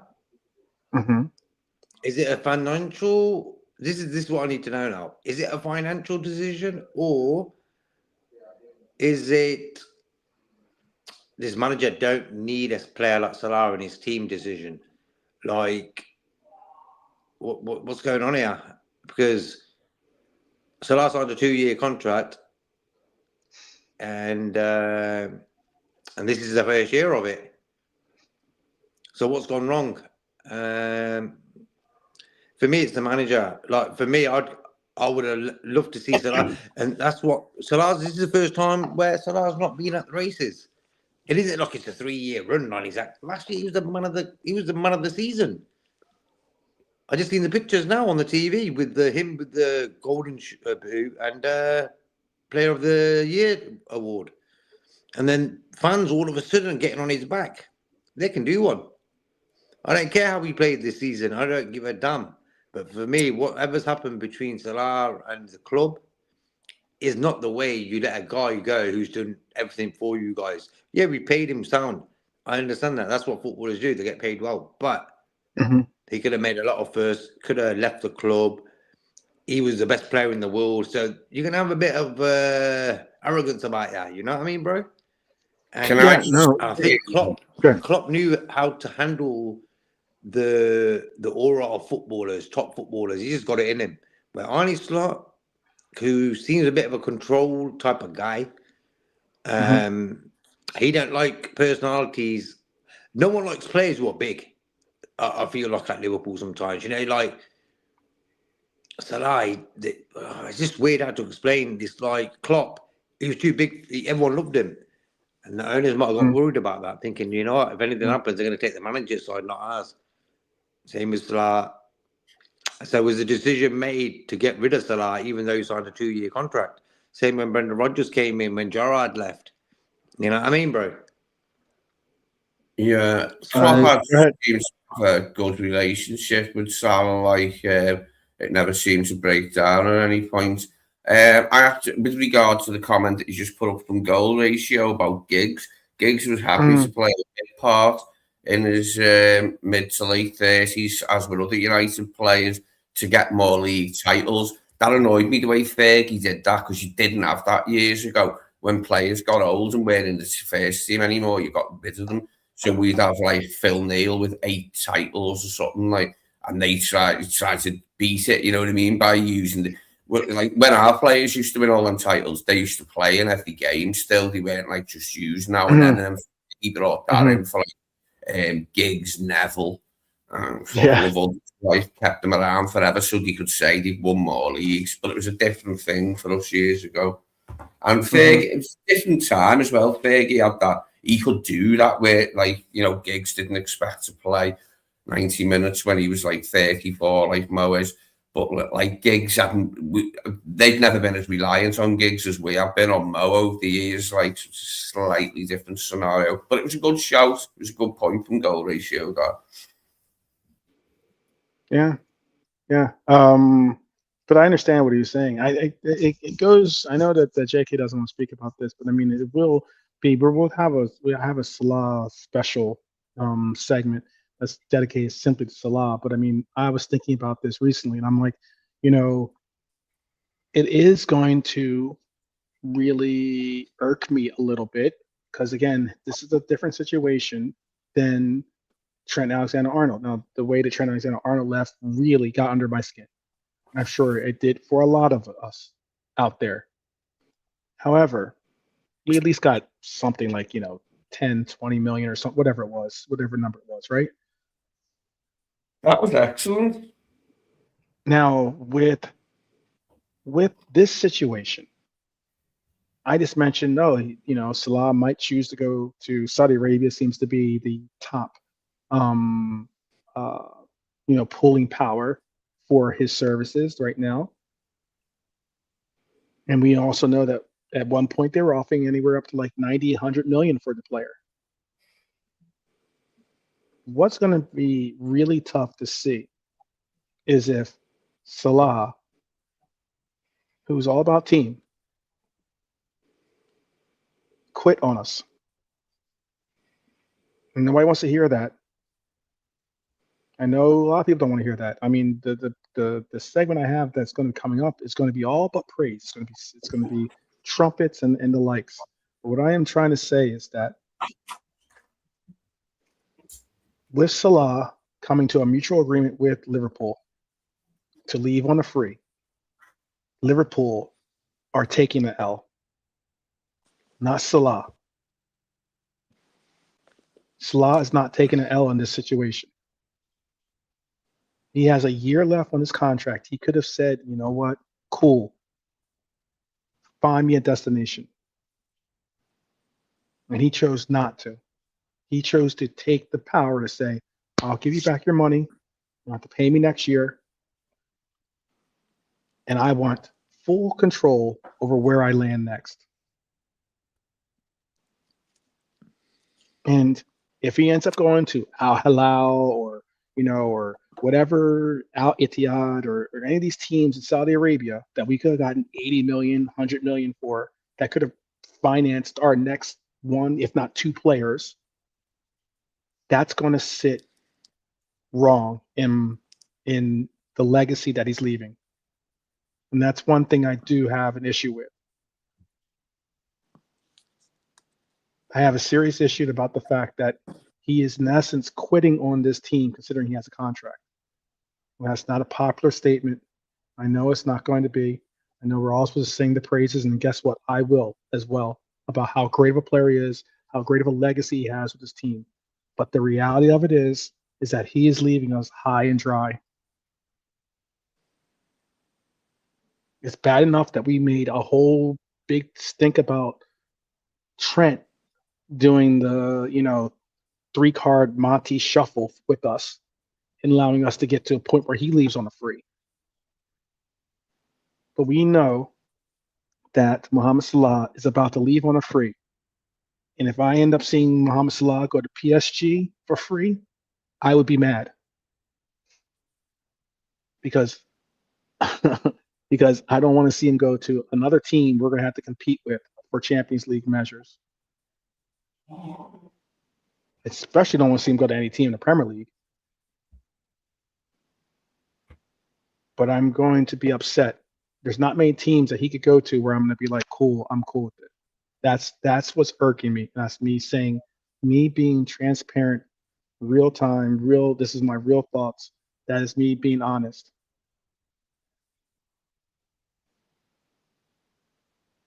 We're not getting anything out of this other than washing his salary from the books for next year and allowing for us to pay for another player. That is important. But we are getting nothing in return for this deal. And Mohamed Salah, and we have chosen, and FSG has chosen to be the bigger person in this fight, recognizing that he is intimate that he wants to leave, and that us trying to possibly, and if he's not going to play ball, and he's all about Salah, we're not going to get any money for him because teams are going to know that we have a disgruntled player on our team. And that's the real struggle with me recognizing it. But you can offer the same fact of what JK said earlier as being, we bought the player for something, what, 23 million or something like that. We've had him for 9 years. That would mean that that means that's 2.5 million of amortization to immunization for his services. We've gotten more than the value of the 23 million that we've gotten for this player. That much I agree. But it would have been a real hookup if he had said, you know what? Let me not leave you. Let me leave you with something that you can continue to build on. That would have been big for me. That part kind of hurts. But that's just my opinion. Not popular, I'm sure, and not easy to say, and I'm sure I'll be clipped up by it. And people think that I'm a Mohamed Salah hater, and I'm not at all. I'm just saying that, sometimes when you have breakups, you don't like everything about the breakup. Looks like Wales is winning 1-0, by the way. Is Wales still trying to make the World Cup? Yeah, all the British teams, England qualified, and you got both Irish countries and Wales and Scotland all trying to get there. Scotland's already there. Scotland, I thought was already there. Scotland's already there. I mean, Wales and Northern Ireland. Yeah, I always want the other British teams to get there if they can. They would never want England to, and I understand that. You know what I mean? I've got no problem with that. No, pick up Trap Joe. Trap Joe's in the house. Long time no see, Trap.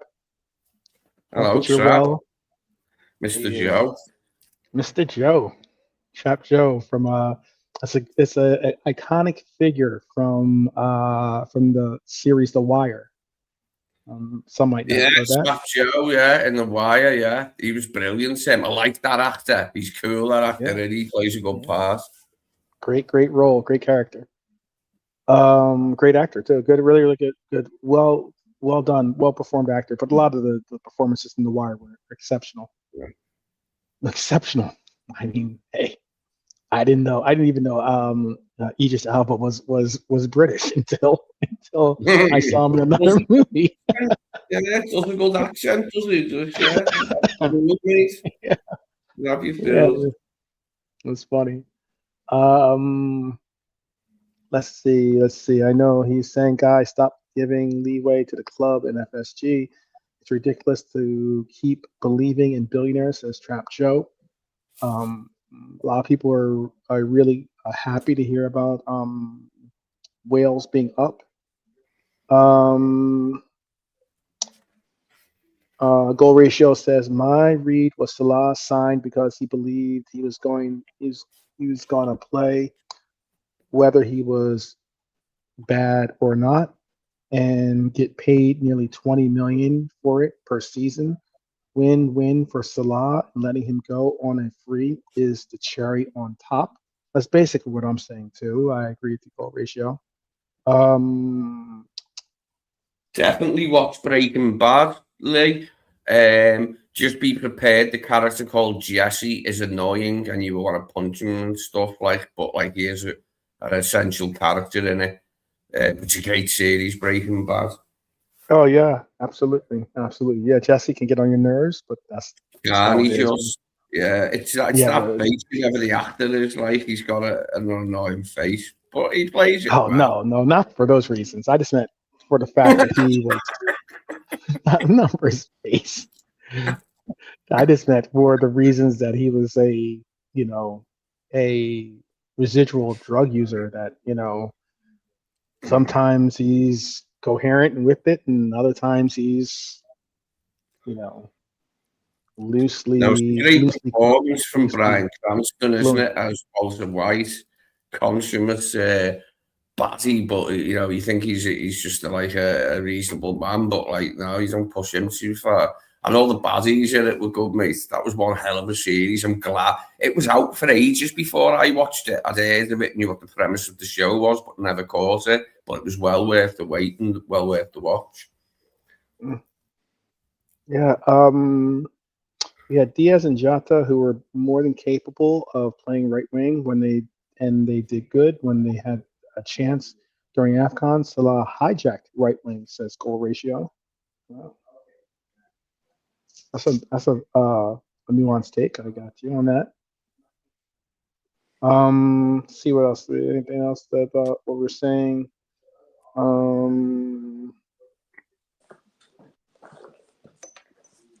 If Elsie didn't allow Salah to go on free, would he have gone?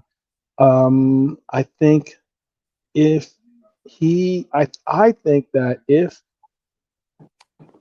this is I'm not an ITK. This is just my own opinion.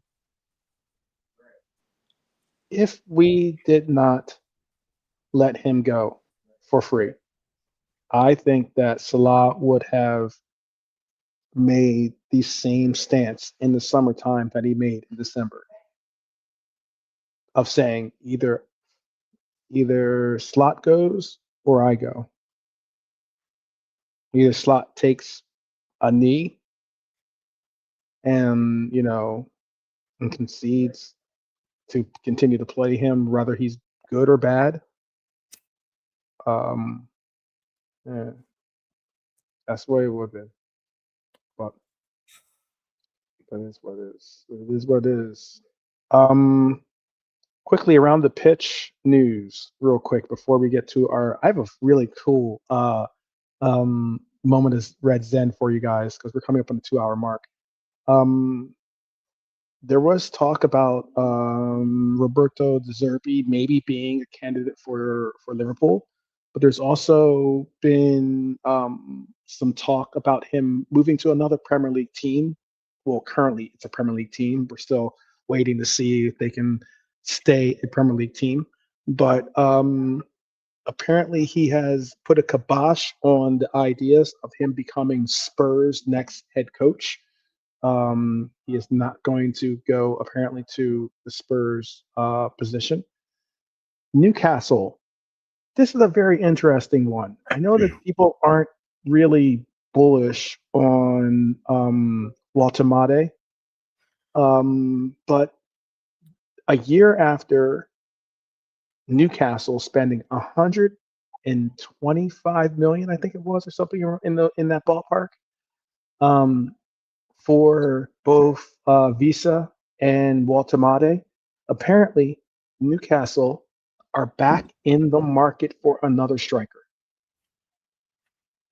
They are going to be back in the market for another striker. So I don't know. Maybe they should get on the horn to K-Max since he's Ashiman's agent. Maybe they can coerce him into becoming a Newcastle player. He would actually be a really good player for Newcastle, to be honest with you. I think he'd be an excellent player for them. But there is also the last thing I wanted to talk about from news from around the world. The AFCON controversy is escalating as it is being said that Senegal has officially put in an appeal for the ruling that has stripped them of their AFCON title. If AFCON is smart, they will not only listen to the appeal, they will overturn that ruling. That's absolutely a farce that Morocco is sitting proudly with a title that they did not win on the pitch. That is absolutely ridiculous. But any news in your mind that you guys have that you want to talk about? I could tell you today I saw this, which is very interesting. And I saw this. This is more shout out to Frank Carlisle. This is more his speed, because he is the Liverpoolian historian, the certainly one of the purveyors of Liverpool history. So shout out to Frank. But I don't think actually no. Some of us are old heads, myself included, but myself and Lee were not born during this time. But way back in 1950, Liverpool did something. Had a milestone happen to them. Did any of you guys remember what was the milestone Liverpool accomplished? Okay, I figured you. They reached their first FA Cup final. Mm-hmm. They beat Everton. And what was unique about that was some of the participants in that game. You had Bob Paisley, who scored. You had Billy Little, right? Who finished the scoring off. Semi-final against Everton because we lost the final to Arsenal. Oh yes, we? Yes. They reached their first. Right, they reached their first final, but they beat Everton. Bob couldn't play at Wembley. That was the horrible thing. He has an injury, Bob Paisley, after helping getting us there, and he couldn't play, and he was gutted. And he never won it as a manager. Was denied by United, which denied him the treble in '77. The deflected Jimmy Greenough goal that denied us the treble. But 72,000 people watched that game live. Wow. Incredible. Nice. History matters, people. It really does, because it reminds us that this club has always evolved, always rebuilt itself. It's I live near a city named Phoenix, and a lot of what the Liverbird resembles to me too is that same type of Phoenix aura, in that they will always rise again. And no matter who leaves, no matter what happens to this club, we rally around each other, and Liverpool Football Club moves forward. And it's an incredible venture that is, and it's an incredible adventure that it is to be on with you out there, and especially with my brethren here, whether it's my brethren in Germany or if it's my brethren in the pool, absolutely pretty incredible. Some wild names though were a part of that team. I'm trying to think.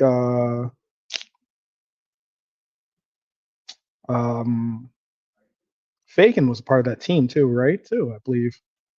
Probably, yeah. He was a centre back, Joe Fagan. Bob Paisley was used to call him winger. Oh no, yeah. Full back, yeah. No. Maybe it wasn't Joe Fagan. I think his name was Willie Fagan. Oh, Willie Fagan. Oh yeah, Joe Fagan didn't play for us that much. So he played for City a lot. He was big at City, Joe Fagan, but he was a centre back, Smoking Joe, with his ciggies. That was a good nickname, Smoking Joe, because he always had a ciggy. Smoking Joe. Yeah, Smoking Joe Fagan. Big cheese at Manchester City. There you go. Years ago. Smoking Joe. Smoking Joe. That's there's only one Smoking Joe in my book. I love Fraser. his rivalry with Ali. Come on, man, come on. Has the heavyweight division ever been more exciting than that? I do not think so. It's a good question. Goal ratio is saying, will Salah role change for the rest of the season after his announcement? Needs to be rotated more, in his opinion. It certainly has to. It depends on what kind of formation we go forward with. If we go with the 4-4 or go with the 4-2-2-2, I think that he starts, to be honest with you, simply because I think that he is the best option currently. Now, when Isak returns and we have Ekitike, Isak, or maybe even the Jayden Dans is available, that's a different option. That's a different story. But with those options not available, I think Salah is the hands down favorite for that role. There was something else. I saw Lee Wiskett say, if LSC told me to go out and sweep the street, wait, let me see. If LSC told me to go out and sweep the street, then I do it and be happy to do it. Bob Paisley. Definitely a loyal servant to this club and to everything that is Liverpool. Anything on your mind? Imagine asking Arnie to do that. You know, definitely. Imagine asking Arnie. Yeah. He's too busy. I'm doing my hair. He'll come out with an excuse. I'm doing my hair. Nah, he's too busy he's in Dubai or something like that, chilling. He's too busy doing press conferences. Yeah, maybe so. Look, I wish that he sat down in the time he's had off now and seriously realised where he's at now. Because as soon as we come back into after the international break, it's business, bro. We've got some games coming up, Man City, PSG twice. Come on, man. So hopefully, because Arne Slot sat down and watched the games again. If us as fans can watch the games again, 2 times, 3 times, or whatever, hopefully that guy does in his spare time right now and think, oh, look, at the end of each game, the opposition seem to have the ball more than us. Like, watch the games again, Arnie, and this time you got off. Can't believe I'm giving a Liverpool manager advice, bro. That's how bad it is. Exactly. That's how bad it is. Tell me about it. Lee, you have anything that you want to say before we get to the Red Zen? You're gonna love the Red Zen, by the way. I loved it. I saw. I always like a laugh, mate. I always like a laugh.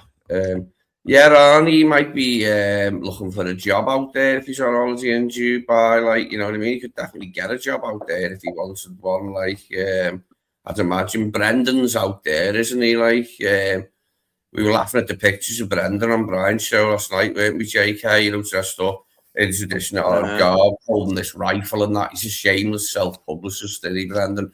But Arnie could be doing that soon because he'd definitely get a gig out there, mate, after winning the league, yeah. Who knows? No, that's why that's why him doing the Liverpool job, he wants to show the world he's a serious guy, bro. Hence why he don't mind chucking people under the bus. Because he wants to show the world who Arne Slot is. And for me, he did that last year by winning the league. He don't need to do no more image building. Job's done, bro. You've won the league for us. Carry on now. Don't chuck people under the bridge, under the bus. That's not a Liverpool way to do things. How come all of a sudden, under Klopp, none of these guys made a fuss? Curtis Jones, bro. I never really heard anything with him and Klopp.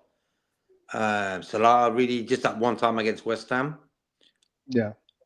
For Salah to come up with them words, someone at the club don't want me here or something like that. Come on, man. That was telling. That was very telling. That was telling. And Arnie, as a guy, should realise, if we didn't have Salah there last season, I'm not sitting here with the Premiership trophy next to me. So where's the thanks for that? Where's the respect for that? You could have had a word with Salah at the start of the season, say, listen, Salah, I want you to be ready for the business end of the season this season. So over the season at the start, I'm going to measure your game time. Simple. We know Salah, bro. He loves playing 90+ minutes every game. He loves it. If he could, he'd be there now on the pitch playing football. He's that type of guy, that type of athlete. And sometimes to tell him, hey, you know what, have a little sit down and chill, it goes against what they are. And that's why Salah's made this. That's why I believe, bro. So I thought this mess was done and dusted, you know? And then all of a sudden this comes out. I look at the timing of it. No one's at the club. Everyone's on holidays. Actually, Salah, did he go anywhere because he was injured? No. No, he didn't go. He was still at the club then, still at Liverpool, still in Liverpool. No, he's still at Liverpool. Okay, cool. Okay. Yeah, maybe he did that when he was in Liverpool instead of he was away with the national team and No. He didn't join the national team. Well, we got to get a little glimpse against Galatasaray of him playing that bit narrower to get him closer to goal. And it did work. He was more threatening against Galatasaray. And we need that against City and Paris. Sort of missed him against Brighton as well, in a weird way. There was no outlet there. You know, you always used to. Salah's there. We can give it there. Oh, Salah's there. So when you play as a midfielder or a centre-back or whatever, you know in the back of your mind, no matter what happens, I've always got an option of Salah on the right wing there. And that's what he's done for us, bro. He's always been ready to take the ball. You know how much pressure it is, bro? Just playing with your guys and that down the pitch, and when a ball comes into your feet down the line, when it comes into you, and the guy's right behind you now, it's very hard to keep hold of that ball, bro. Okay, Salah's been doing it for that long, and he's had the crowd, the cameras there, everything's there. So the pressure on receiving a ball and not losing it is really high. And that's why I judge a footballer on their touch when the ball comes into their feet, how they respond. And Salah's been taking these guys on, beating 2-3 guys. They were showing these goals at half time here. He was taking 3-4 guys on at a time and scoring goals, bro. Well, look, anyway, respect to Salah, bro. Playing Premier League teams a bit different, but that game against Gala where he plays a bit narrower, and we had 4 midfielders. We had Ryan Mack, Wirtz, and Dom, with Wirtz like playing slightly further back, and like Hugo and Salah a bit narrower. That worked against Gala. Whether it'll work in the fixtures we've got coming up, I don't know, but I would like to see it again with Frimpong at right back, because it gives us that extra body in midfield, and that allows Mo then to play a bit narrower and get closer to goal, which had an effect against Gala. But obviously, you know, he couldn't play then the very next game, and we lost the game. And we lost Hugo as well, right at the beginning of the game. So I think, Wesley, in that game, what you're talking about is, have you ever seen Salah on the left wing, bro? Against Galatasaray, he was on the left side of the box, bro, with the ball at his feet. And I was like, whoa, what's going on here? And he looked so comfortable doing it as well. Weird. It was just weird. But it's good though, because I mean, like, he does. I never really seen that. Well, no, it goes back to what you were saying about the left wingers being, you know, sometimes having a left winger that's a left-footed left winger and a right winger being a right-footed right winger. You get a player that's able to cross the ball a little bit more comfortably than someone that has to cut back and try to, you know, cut in and cross the ball. It's a little bit different of a procedure. Yeah, I mix it up when it comes to the way I play.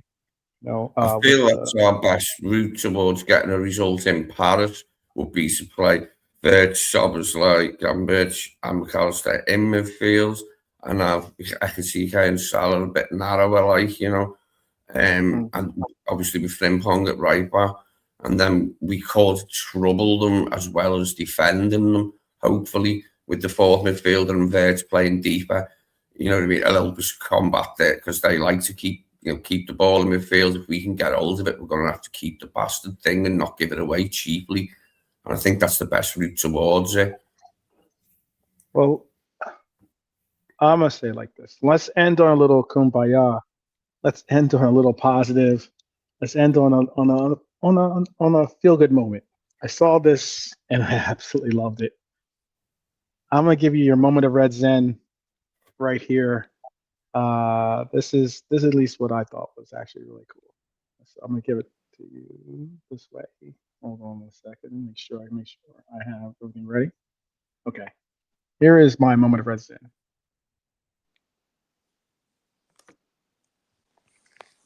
We should go back to this.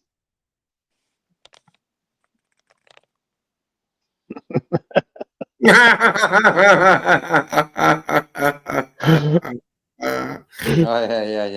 Firmino in the background. Yeah. That's Jurgen in the background. Oh, right. Oh, mate. That's funny, though. I'll never forget that day.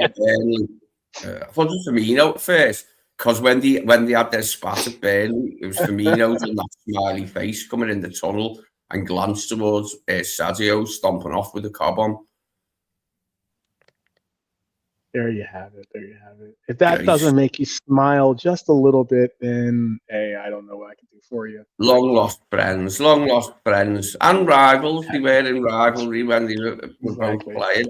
And it was nip and tuck, wasn't it? You know what I mean? They were both as dangerous as each other. That's why we were a nightmare for opposition. Like in them days, the pace of the two of them with Bobby in the middle and then industrious midfield. It was a wonder to watch, and a long way away from this season's boring turf football. I'll say that much. If I can't make you smile, then I don't know what can do. But hopefully, I hope that you find something that does, because I want to see nothing but, good things for my Reds out there. Happy moments. There you go. Happy moments. That's all I would like to see. JK, you want to give a shot before we bounce out? Yep. Peace to the crew on the chat. Great having you guys on here. Look, bro, we all love football. We want to win, because winning is good for your health. You know what I mean? So, yeah, man. Hopefully, Alisson and Salah are getting the rest they need, because we probably need them to got old heads in them games coming up now. Yeah, and I hope this Salah news doesn't really drag us down or anything. It's just like, okay, it is what it is, and we just crack on with it, So, yeah, hopefully we see you guys tomorrow or something. Bless Lee and bless yourself, bro. And Italy are winning 1-0, so it's good. Yeah, it's good. It's good. How about for you, Lee? What do you think of Tonali, by the way? What do you think of Tonali? I like Tonali, yeah. I like him as well. Yeah. He scored. A good player. He's a good little player. I wouldn't be surprised if Tonali pushes for a move out of Newcastle, to be honest with you. If he actually World Cup, if they get there, yeah. I heard Bruno G is apparently possibly going to be making a move to Manchester United. Yeah. I think Arsenal want Tonali, and I think United are interested in him as well. Yeah, it's going to be interesting. Bruno's there, isn't it, in their midfield? Then, and they both speak Portuguese, mate. Who's the senior Bruno? I really like Bruno. Guess who else they're after? Player. I'd have him. You know who else? Lee, they're after Frank. Are they? Frank Bruno. How was he? Not a me, no.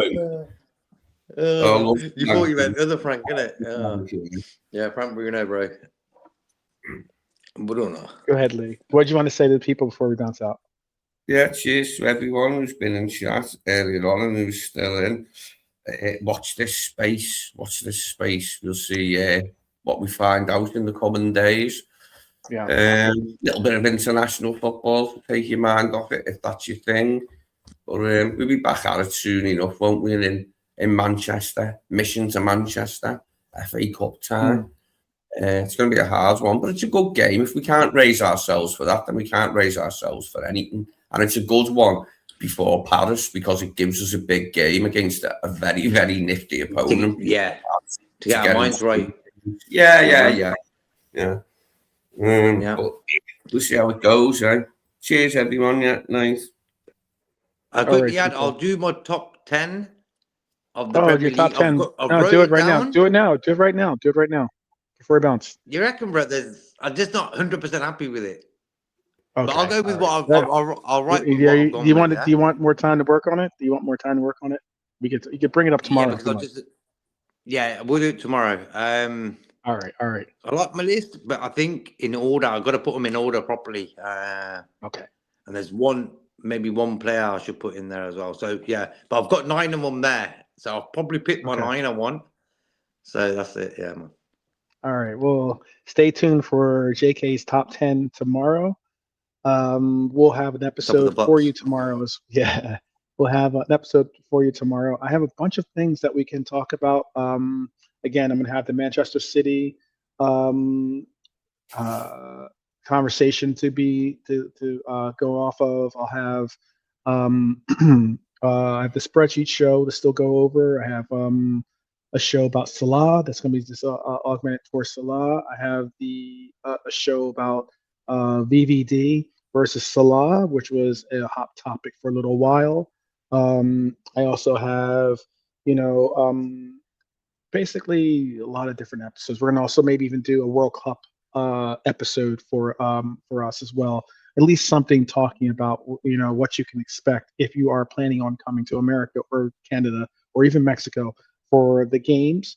And again, I even have a segment on does Liverpool play too slow? I have the myth of the perfect player, top 5 Liverpool conspiracies. I have a bunch of shows lined up for us, so we shall definitely have plenty to get over and get us over into that FA Cup tie with Manchester City. But until tomorrow, I hope that everyone stays well and continues to prosper, and we will see you soon. Until then, up the Reds each and every time, and peace.